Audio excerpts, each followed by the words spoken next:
You're listening to the Mezzo Guild podcast. بس أنا لازم أحسه الأول عشان أقوله. 아직 나의 어색한 한국말이 짤따рат하고 지적하지 말아주세요. Я хочу с тобой серьезно поговорить. Really good news, Farragut. No, I can quit this Maldives a year short. Language learning, made simple. Today, I'm going to share with you 8 really important things that you should do on an immersion trip abroad if you want to come home fluent in a foreign language. Now, you can read all the tips, advice, and secrets from home-based language learning that the internet's finest have to offer, but nothing beats living immersed in the target language community, being bombarded with and forced to adapt to the language and the culture from the moment you open your eyes until the moment you curl up in bed at night. No amount of self-learning discipline, social media interaction, or expensive learning products compare to simply being in the country, hanging out with the local people, and most importantly, requiring the target language to get by. The reason for this is simple: want versus need. Now, living in my home country, I'm only going to use a foreign language when I'm in the mood to study it or when I'm chatting with friends. I don't really need it for anything. However, if I was living overseas with a host family, then I would definitely be motivated daily by a need to be understood and to properly engage with the community around me. It's not so much that being constantly surrounded by input makes an immersion stay so much better for language learning, although it definitely helps, but rather it's the necessity it creates in forcing you to adapt or die. Time and time again over the last 10-15 years of my own immersion stays, I've seen people who have no interest in foreign languages pick them up very quickly in the host country simply because it's necessary for them to do so, or at least to live comfortably. So this is the first and most important of 8 really important things that you should do on an immersion trip abroad. And that is number 1, place yourself in situations of need. Sounds easier said than done, but all it involves is making sure that you plan your travel itinerary to spend adequate time in places where you're guaranteed to need the language. Places where there are no McDonald's or Starbucks to hide in when you get lazy. No expat community, no multilingual signs or menus, no way for you to cheat. If choosing a homestay or au pair arrangement, make sure to stipulate that you want a family with little or no English, and far removed from any urban center where people are less likely to know your language. Number 2, don't study. Don't study.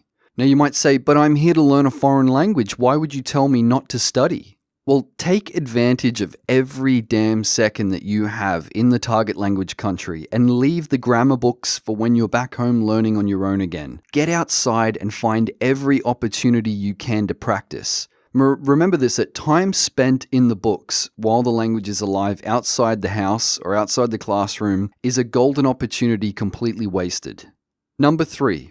Keep association with foreigners to an absolute minimum, or at least hang out with them while you're with native speakers. Now, people naturally tend to gravitate toward their own kind, especially when you've got culture shock or when you've got homesickness. Now, it's happened to me many times before, living immersed in a foreign culture for a while, missing home, you're down in the dumps, and then suddenly you hear somebody from back home, you hear an accent from back home, and it's just like a huge breath of fresh air. And when I'm in that situation, I just want to talk to them, I just want to go and talk to those people. I don't know who they are, but I don't care. I miss my kinsmen. I miss people from back home. My advice to you is to resist this urge as much as possible, because it does pass. And at the very least, make sure to include your target language buddies in any social gatherings that you might have. You might even find yourself in situations where you have to do your best to interpret for both groups, which will then challenge you on a whole different level. Number 4, get yourself a homestay for the ultimate immersion experience. Now, the ultimate immersion experience is living with a host family that doesn't speak your language, especially if they have children. Now, I owe my current level of Arabic to the children that I lived with in Egypt during homestays. Kids are the best teachers that you can get, believe me. And it can be nerve-wracking and extremely frustrating at times, with cultural and communication barriers, lack of privacy, and so on. But as far as placing yourself in a situation of need, it really does not get any better than this. If homestays aren't an option for you, then make every effort to reach out to the neighbors immediately. It'll depend on the host culture, of course. In some cultures, people are very private. But in the Middle East, for example, it's not uncommon to have a door is always open policy for the people in your apartment block. And this can be annoying in terms of lack of privacy and unannounced guests, but it's the next best thing to living with a host family. You're hardly ever alone, and opportunities never cease for language practice. Number 5, be where it's unusual to see foreigners. If you hang out in the urban center of a major city or an affluent neighborhood, you're far less likely to encounter people who are both interested in being friends with you and don't speak your language. I have no interest whatsoever in hanging out with Western-educated, English-speaking locals when I travel. I might as well stay home in my own country. Now, to use the city of Cairo as an example, if you were to spend your time in a suburb like Maadi or Heliopolis, you'll find locals that are less intrigued by you as a foreigner because there are so many other expats there, and the people tend to have more money, more education, and thus better English. But if you head down to Ain Shams or Mu'attam, where people tend to be much poorer and you stand out as a foreigner big time, the locals are intrigued by your presence and will usually be more than happy to practice their language with you. Get out of your comfort zone and stay off the beaten track. Number 6, keep a small notebook and pen on you at all times, and if possible, something to record your voice on. Now, I have a big camphorwood chest at home full of little notepads and bits of paper that I scrawled words and phrases on during my time in Egypt. And if I hadn't have written them down at the time, then I probably would have forgotten them. If you hear a word or encounter some writing somewhere that jumps out at you, then whip out a notebook and record it for clarification when you're with a teacher or friend later on. Voice memo apps like the one on the iPhone or Android are godsends for capturing sounds you hear on the streets as well. Number 7, find a teacher with a communicative methodology.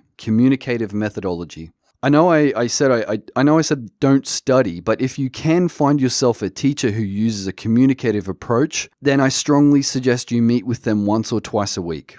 Unfortunately, a lot of teachers around the world still use centuries-old ineffective methodologies such as the grammar translation approach, which are utterly useless for improving conversational skills. Communicative teachers will give you highly useful practical chunks that you can go out and use straight away. For example, following a lesson on how to order food in a restaurant, you could finish your class and then head out to a restaurant for lunch and use everything that you just learned, which will really anchor it in your long-term memory. It's usually pretty easy to tell whether teachers are up to date with current teaching methodology based on where and how long ago they were trained. These are things that you should ask before meeting with them. I've personally had experience with communicative and grammar translation types of teachers overseas, and the difference in terms of what I got out of them was enormous.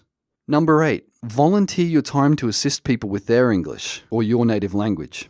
Now, when I was in Georgia, I gave private lessons at home on top of 2 other teaching jobs, and it wasn't long before some mothers in my neighborhood were requesting that I teach their children as well. Now, this can be profitable depending on where you are, but I suggest doing some of it for free.